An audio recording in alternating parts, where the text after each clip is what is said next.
Tyler Smith from the Hoosier.com joins us now. Tyler, I was just talking about Indiana and just they still don't have this knockdown shooter, this guy that I forget who. I'd have to pull the stats up for the Harvard game, but they had somebody that, man, the ball touched his hands and he'd be 3 feet from the 3-point line and it was going up no matter what, and went in a lot. Indiana doesn't have that guy unless it's Mackenzie Mbako, and it still just hasn't opened up just yet. But it's not going to be Trey Galloway.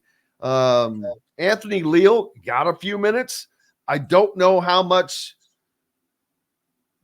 I don't expect his minutes to increase greatly. He may get some minutes, but I don't think that he's a guy that's just all of a sudden going to be playing a ton, because if he had that ability, it would have already shown itself, I'm thinking. But they open up Big Ten play tomorrow night, man, and they'll get a good test against a Maryland squad with Jordan Geronimo, who has been playing kind of successfully for Maryland.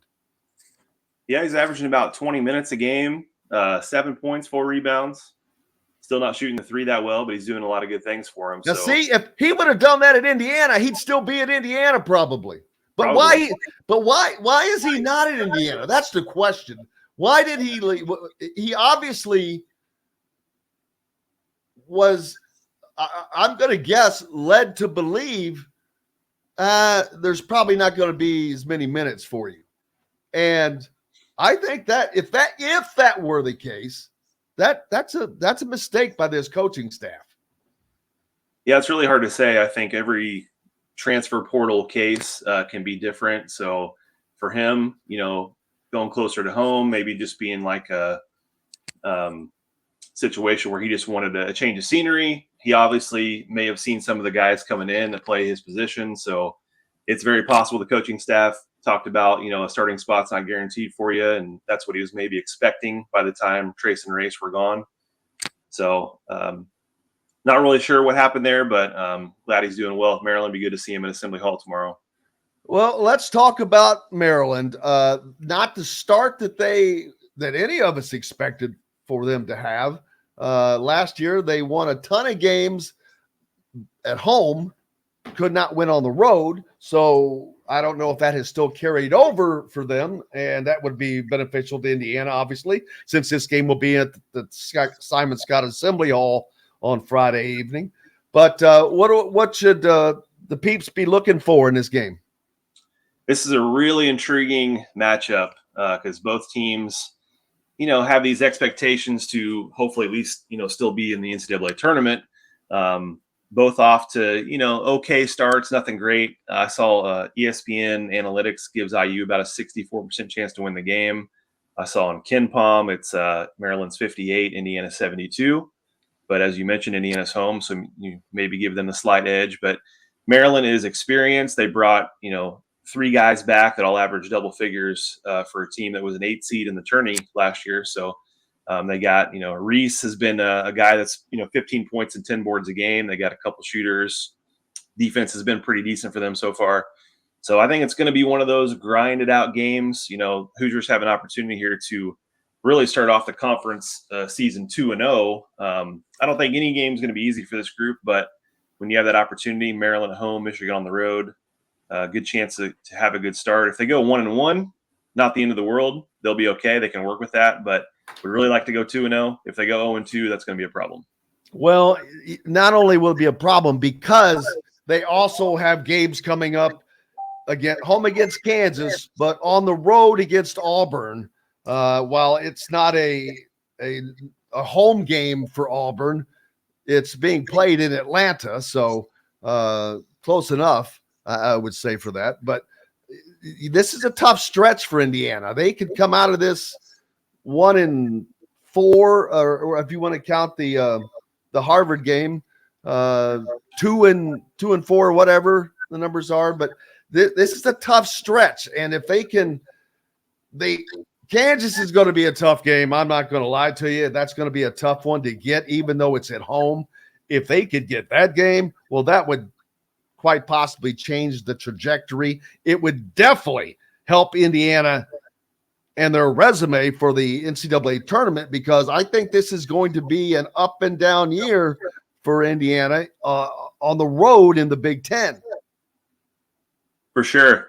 I was thinking too, the fact that the conference is weaker this year is a good thing and a bad thing. I mean, it's a good thing in terms of there's more chances for this IU team to win games, but the bad thing is there's not as many opportunities for big wins on their tournament resume. So those opportunities are maybe few and far between than previous seasons. So Kansas is one of those opportunities. You know, if Indiana can at least compete in that game, that would be a lot. That would say a lot for you know, I think also the fan expectations the rest of the way to feel like there's some momentum there.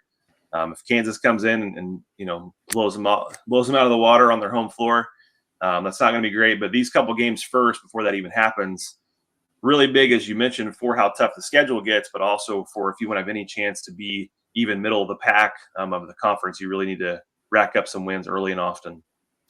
And exactly, Indiana has an opportunity to bolster their resume, like I said, although they have been a little UConn. Obviously, UConn is, to me, I think they're the best team in the country. I think they're better than Purdue, Marquette, those teams, but that'll play itself out. But Indiana has got to start getting production at the guard spot. They're getting nothing. They're getting no points. They're getting no rebounds. It's just as if they're there. Yeah, and I feel like we've been saying that for a while. I mean, they've had obviously decent guards. Hood-Schifino is amazing. They've had good guard play here and there, but as far as like the collective effort of the backcourt, you know, you go into the tournament, you know, you see these teams that are just guard play is taking them through the tourney. And you would hope Indiana would, you know, really be able to hit that hard in recruiting, and hopefully they're addressing that for the future. But right now there is some talent there. You got to get Xavier Johnson healthy enough where, you know, he's been banged up, seems like every game. So need to get him healthy and going. You mentioned Galloway's more of a spot up shooter. Guys need to create to let him spot up if he's going to take threes, as opposed to him trying to create on his own. And then, you know, guys like Cups and Leal, I mean, they've really, the time they've got in, and it's been more of the facilitator role, but they need some guys to come in and knock down some shots. And hopefully Mbako is ready to rock after his kind of breakout game last time, because this team's going to need it. Absolutely. And that has, Kel'el Ware is a player that has just improved every game. He is just relishing his role. Malik Renew and him are playing very well together. Both of those guys have provided the production Indiana needs. Unfortunately for Indiana, right now, they're Indiana's two best three-point shooters, which that's a problem when your two post guys are also your best two three-point shooters. Yeah, and also with the production of those two guys, it's leaving Indiana fans wondering, like, what if there was just one knockdown shooter, one playmaking guard to go with that? Because that could be an incredible strength to have those guys working together, playing high-low, playing inside out. I mentioned this in a tweet, I would always have one of those two guys on the court at a time. I would never have both of them off the floor. So we'll see if that happens. But better way to utilize those strengths is if you had just even a little bit of shooting and playmaking on the outside. I'm not going to lie. I'm obviously I do not have NBA coaching experience. I do not have NCAA coaching experience in regards to basketball. But I really, really, really question the fact when I look out onto the floor like I did against Harvard, and it was Harvard, maybe, but anybody else going forward, when I see Anthony Walker, every sub on the floor and not a single starter. Yep. Not that these guys are not great off of the bench, but not all of them at the same time. There's no reason to not have this first and second unit thing. Indiana does not have that kind of talent to where you can send in an entire string of guys that are totally different. If they were that good, they would be starting. And the fact that you're not, so now you've said, okay, I'm just going to put my second tier across the board in. If the other team doesn't do that smartly, I don't know how well that's going to work throughout the season, especially in the Big Ten. Yeah, I'd say the only time I'd be for it is if there's a game where the starters just come out incredibly flat, there's no energy, and to prove a point, hey, you five, let's go. Next five, get in for a few minutes and show the starters you're not going to put up with, that kind of effort. But other than that, as I mentioned, especially those two bigs, you got to have one of those in at all times. I would have one of the other seniors probably in at all times to help stabilize things the best that they can. And, yeah, that's definitely something from the NBA. I know some college coaches do it, but it's not as many, especially with all the media timeouts.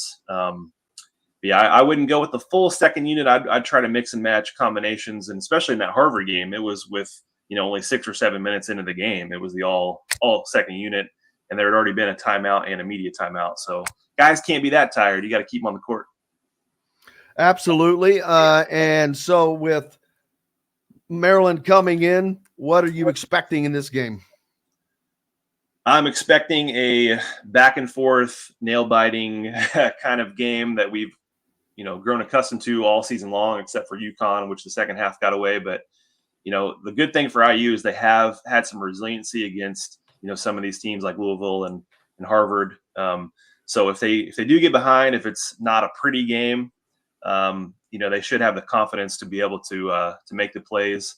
Needs to be a rocking crowd, even if you're skeptical about how the season's going to go. Some of these early games in the conference are incredibly important.